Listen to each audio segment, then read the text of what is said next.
જન્મજાત બહેરાશમાં અવાજ આવે ખરો? શૂન્યતામાંથી શબ્દોની સફર શક્ય છે? તો તેનો જવાબ છે શરદભાઈ જયારે સમજવા શીખ્યા ત્યારથી લઈને એને જમણા કાનમાં થોડું ઓછું સંભળાતું અને ડાબા કાનમાં સંભળાતું જ નહોતું. એટલે ડોક્ટરને બતાવ્યું.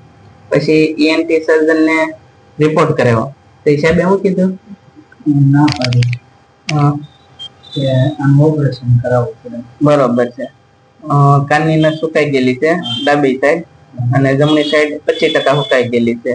એટલે એનું સારવાર ન થાય, અને ઓપરેશન કરાવવું પડે.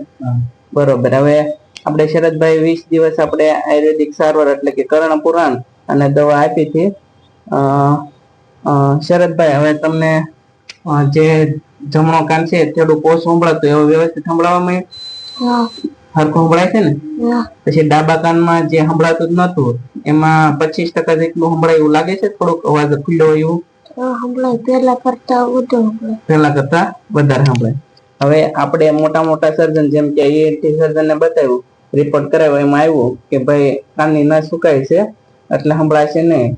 પછી આમ તો ધન્યવાદ દેવો જો વિજયભાઈને કે એને આયુર્વેદ ઉપર ભરોસો મૂક્યો અને અમારી જે નાના ડોક્ટરને મોકો આપ્યો અને એની સારવાર કરી અને એને રિઝલ્ટ મળ્યું. નકર અત્યારે એવું થતું હોય કે મોટા ડોક્ટરને બતાવ્યા પછી એમ માની લેતા હોય કે એવા મોટા ડોક્ટરે કીધું કે હવે આને સારું ન થાય, અને પછી બીજા કોઈ ડોક્ટર ઉપર ભરોસો ન કરતા હોય અને સારવાર માટે પ્રયત્ન ન કરતા હોય. હવે આ છોકરીને ધીરે ધીરે સંભળાવવા મળ્યું છે.